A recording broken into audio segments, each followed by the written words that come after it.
Coba bayangkan mendaftar sarjana muda, keluarnya ijazah sarjana. Harusnya kan ijazah sarjana muda gelar BSc. Itu pun kalau lulus. Tetapi kalau kita melihat mata kuliah MKDU, matematika, fisika, statistik nilainya D, pasti D. Oh itu. Itu sudah confirm itu. Begitu loh. Tadi Bung Rismon mau menyampaikan sesuatu. Saya putus tadi karena ada break. Silakan saya berikan kesempatan. Ya daripada narasi liar di mana-mana ya, kita menginginkan Polri yang kemarin hari ini ya berulang tahun itu supaya presisi dan transparan. Jadi sebenarnya kegaduhan di publik ya, dalam tanda kutip kegaduhan ya, itu sebenarnya bisa diselesaikan dengan cara gampang, mudah dan ilmiah, yaitu dengan 3 aja lab perbandingan mengenai usia kertas dan usia tinta. Kalau usia kertas mungkin bisa ditipu, yaitu menggunakan belangko yang ada dari universitas yang bersangkutan. Tetapi usia tinta itu tidak akan pernah bisa ditipu. 1 minggu jadi itu di lab BRIN.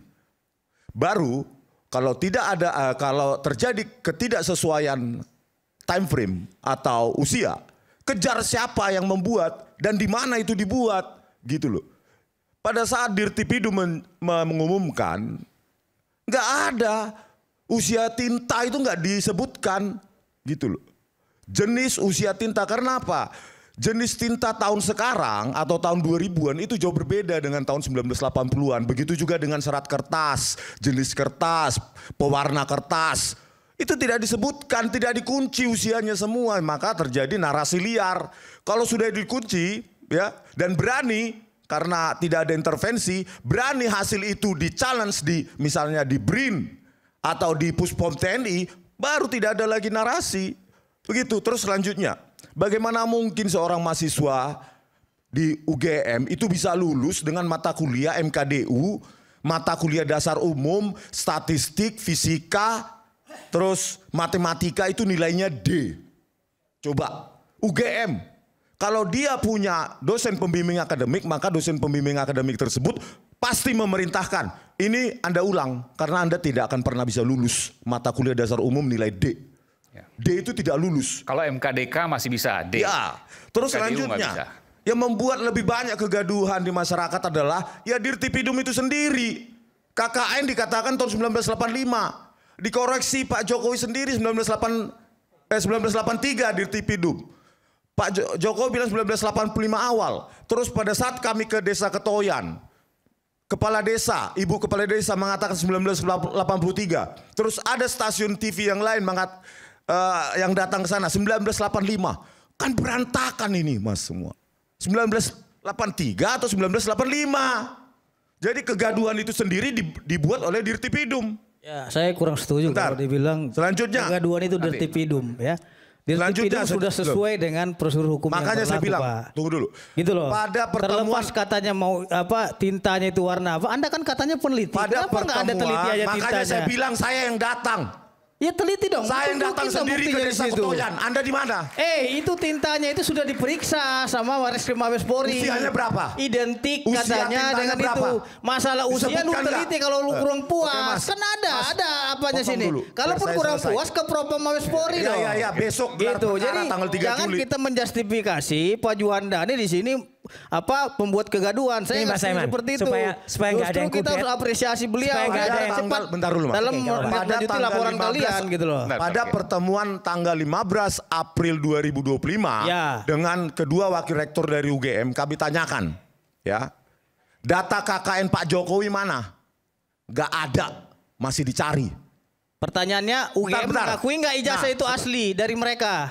Simpel aja. Oleh karena itu, ya, oleh karena itu, apa? Basis UGM mengakui nggak itu basis asli? Penjelasan tahun KKN Dirtipidum itu berdasarkan dokumen tahun 1983 atau enggak?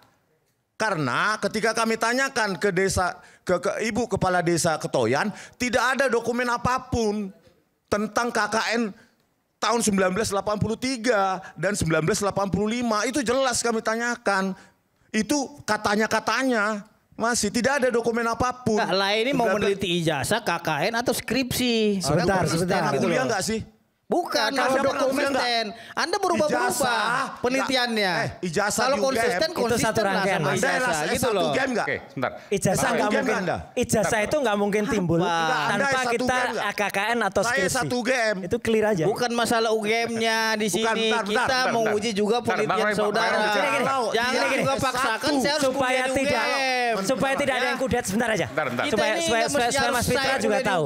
Gitu Mas loh. Fitra supaya tahu. Ini perkembangan terbaru. Ya mungkin TV yang live kan baru iNews ya.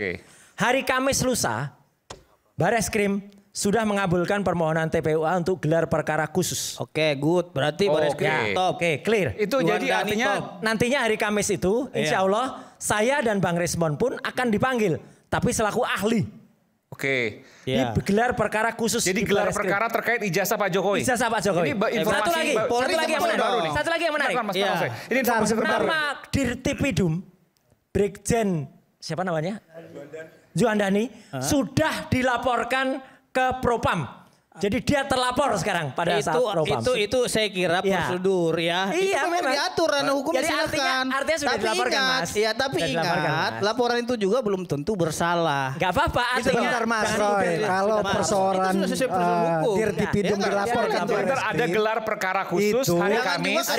Enggak, kalau karena memang Bang Roy ini melaporkan seolah-olah Pak Juandani itu salah. Enggak, gelar perkara yang akan dilakukan terhadap Pak Roy, respon juga terhadap teman-teman pengadu Dumas, ya bukti mereka proses laporan itu. Terus katanya gelar perkara khusus mereka kan sahuti, apalagi dipanggil sebagai ahli. Nanti buktikan saja. Nah, gelar perkaranya kan harus ada pernyataan resmi dari Bareskrim. Tinggal begini, saya ingin sampaikan bahwasanya tadi konteksnya itu ngomong setengah acara ini bukan dia masalah ngomong. itu. Hei, halo. Berhenti halo, dulu dong dia. Tunggu dulu. Tunggu Le. Ini kan berbicara Bang Roy. Bentar, supaya nggak tabrakan, saya beri kesempatan. 2 menit aja nanti saya berikan kesempatan kepada Bung Roy. Artinya begini Bang Aiman, saya kan udah sampaikan tadi. Jangan kita menghakimi seseorang. Ini perbuatan-perbuatan kalian menuduh ijazah Pak Jokowi palsu itu adalah kriminalisasi terhadap Jokowi. Kenapa? Karena kalian memaksakan pidana yang orang tidak melakukan perbuatan pidana. Kalau memang itu palsu, kriminalisasi terhadap seluruh Indonesia dong. Bukan. Kalau menyatakan palsu itu Mas Roy harus jelas dulu. Tunggu dulu. Tunggu dulu. Udah, Mas. Ya, yang dikatakan kriminalisasi itu adalah memaksakan seseorang yang tidak melakukan perbuatan pidana agar perbuatan itu dilakukan di pidana. Itu kriminalisasi. Nah, perbuatan itu adalah salah satu bentuk kriminalisasi. Pertanyaannya, Pak Jokowi ada nggak mengkriminalisasi kalian? Tidak ada. Tunggu saja tanggal mainnya. Kalaupun ada melakukan laporan itu prosedur hukum. Jangan juga kita menjustifikasi seorang, oh ini ijazah palsu. Itu menghakimi, Pak. Main hakim sendiri namanya seperti itu. Gak enak juga seperti itu gitu loh. Ini kayaknya memang hadir untuk mengganggu saya ini supaya informasinya ini. Jadi begini ya, sebagai S1 UGM. Kita sama-sama orang Batak. Nggak ada niatan saya mengganggu Lae. Gitu, silakan aja Lae. Jadi mendukung ya. Kirain mau nyanyi lagi, anak Medan. Jadi gini ya, sebagai S1 UGM asli. Ya. Nah, coba nanti diverifikasi dengan universitasnya. Jadi di UGM itu, kalau MKDU-nya matematika, fisika, statistik itu nilai D, maka dia nggak bakal lulus. Pasti 2 tahun DO. Bentar dulu, pasti sudah diambil tuh ya. Nah terus berikutnya ya. Memangnya Pak Jokowi ada yang D? Iya, statistik, matematika, dan A-nya cuma 3. Dokumennya dari yang ditampilkan di Dirtipidum. Oke. Itu nggak mungkin lulus, pasti DO. 2 tahun tuh pasti DO. Yang kedua, ya ini ditampilkan juga oleh Dirtipidum. Seseorang mana mungkin bisa ke sarjana kalau daftarnya sarjana muda. Itu datanya dari Dirtipidum juga. Coba bayangkan mendaftar sarjana muda, keluarnya ijazah sarjana. Harusnya kan ijazah sarjana muda gelar BSc. Itu pun kalau lulus. Tetapi kalau kita melihat mata kuliah MKDU, matematika, fisika, statistik nilainya D, pasti DO itu. Itu sudah confirm itu. Begitu loh. Makanya verifikasi di universitas sampean. Kalau di UGM, zaman saya masih berlaku. 2 tahun disuruh mengundurkan diri atau pindah ke swasta. 2 tahun itu. Kalau MKDU-nya D. Jadi pertanyaannya, makanya saya bilang supaya narasi ini tidak liar semua ke publik. Harus dikunci. Ya, usia tinta terutama. pada ijazah maupun pada lembar pengesahan skripsi. Kalau ada diskrepansi, perbedaan waktu yang sudah modern, cari siapa yang memalsukan, di mana. Bang Rismon, itu dulu dikunci. Diundang nanti hari Kamis untuk gelar perkara. Ya, tentu itu yang kami akan tanyakan. Ada undangan. Dan kalau memang merasa tidak ada manipulasi, karena saya sensitif dengan manipulasi. Ada undangan tapi? Ya, pengumumannya baru hari ini, jadi undangannya mungkin besok. Kita ajukan, kita yang mengajukan, kita yang memberikan ke Karwasidik. Pertama, surat itu belum dijawab. Kedua, dijawab masih standar. Baru yang ketiga kita samperin kemarin, dijawab tanggal 3 ini baru gelar khusus. Namun catatan kami bukan cuman 2 ahli yang akan diajukan, tapi beberapa semua lawyer yang terlibat di dalamnya. Nah itu belum dijawab gitu. Artinya kami melakukan prosedur yang profesional gitu loh. Ya, oke, baik. Nah selanjutnya Mas sedikit lagi. Oke, sedikit lagi. Bahwa Dirtipidu menjelaskan lembar pengesahan skripsi itu produk dari letterpress atau handpress hanya karena diraba, ada cekungan. Dia nggak tahu digital embossing juga ada efek cekungan.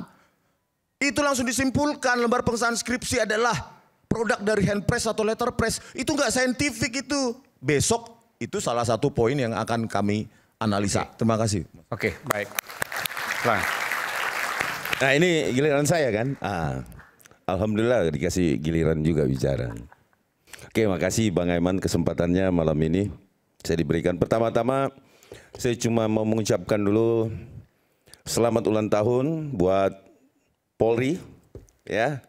Yang ke-79. Teman-teman Polri, di sini lah tuntutan dari masyarakat pelapor dan terlapor untuk dalam kasus apapun. Bahwa kepastian hukum itu tidak terletak pada kepolisian. Kepastian hukum itu ada di pengadilan. Polisi itu hanya menyajikan alat bukti dan pemenuhan unsur tindak pidana dalam suatu pelaporan, ya. Nah, Bung Aiman begini, saya cuma mau menyampaikan satu hal, Bung Aiman, bahwa berbicara puslapor Mabes Polri, ya, kita bangsa Indonesia ini kita udah nggak jadul, Pak. Kita harus bangga memiliki puslap seperti Mabes Polri. Kenapa? Saya dalam menangani kasus sering juga menguji di puslap atas permintaan penyidik. Namun kami hampir sama dengan Bang Rismon dan Pak Roy, Mas Roy dan teman-teman yang lain yang tidak percaya, sering seperti itu. Tapi ketika kami sering melakukan kunjungan ke pusat laboratorium forensik di puslap for Mabes Polri yang ada di Bogor, Sentul sana ya, itu kami takjub, Pak. Kenapa saya bilang takjub? Karena puslap ini luar biasa sekali dan itu ratusan miliar harganya. Dan ingat, terintegrasi dan terkalibrasi oleh ya negara-negara yang pernah melakukan kunjungan. Saya sebutkan ya beberapa negara yang menandatangani di situ yang pernah saya lihat dalam papan itu ada Amerika. Amerika baru-baru minggu yang lalu itu baru pulang studi banding ke puslap kita.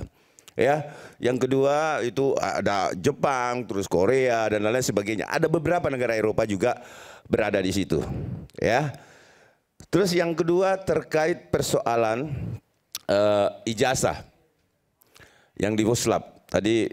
Saudara Rismon, Bang Rismon mengatakan bahwa dia nggak uji kertas, dia gini Bang Rismon. Sekali lagi saya bilang kita harus bangga dengan puslap kita. Sudah dilakukan Bang Rismon. Contohnya apa? Kenapa bukan otentik yang keluar seperti yang ditunjuk? Kalau dia tidak di puslap, sederhana sekali kita berpikir Bang Rismon. Ada ijazah pembanding teman-temannya seangkatan, kemudian diperiksa, yang keluar adalah identik. Sama persis dengan dia. Yang diuji apa Bang Rismon? Ini biar biar masyarakat Indonesia juga tahu bahwa apa yang dilakukan Mabes Polri itu saya menganggap bahwa itu sangat profesional dan bersertifikasi. Karena memang ahli-ahli nanti itu akan diajukan ke pengadilan Bang Aiman. Dia akan ditanyain, Dan di situ akan detail nanti Bung Aiman bahwa uji tinta ya. Kan sebelum ke pengadilan ada gelar perkara khusus. Sebentar Bung Aiman, saya jelaskan dulu bahwa ini kan ketidakpercayaan yang waktu minggu lalu saya menjadi narasumber di sini, saya sudah sampaikan kepada teman-teman iNews kan, Rakyat Bersuara kan, bahwa ini tidak akan percaya, benar kan? Terbukti kan Bung Aiman? Hari ini saya datang untuk kedua kalinya, ini yang terjadi. Apakah dia mau percaya atau tidak? Makanya saya menjelaskan puslavornya dulu. Bahwa kemudian dia akan menjadi saksi nanti sebagai ahli. Di sana ada teman-teman Bang Risman tuh. Kalau memang Bang Risman adalah seorang ahli ya. Di sana itu ahli dan sakti-sakti mandraguna tuh. Sebentar, Bang Risman jadi potong. Ahli mandraguna dan dia ahli forensik. Nah, jadi mau cari itu di Mabes Polri. Forensik digital. Forensik digital, analog dan akan bertemu dengan Mas Ade. Ini nggak konsisten. Belum selesai. Saya selesaikan dulu. Kelamaan Anda nerangkan Mabes. Aku tuh pernah jadi konsultan di GSilek. Sudah. Di situ 2004. Jadi saya lebih ngerti dari Anda. Jadi nggak usah nerangin. 2000 berapa? Percuma 2004. 2004. Iya. Kan ini 2004. Sekarang Mabes beda Bang. Lebih maju. Aduh udah lah Mas. Jadi Anda nerangin kayak gitu nggak ada gunanya. Kita kembali setelah lagi tetap bersama kami di Rakyat Bersuara. Ya.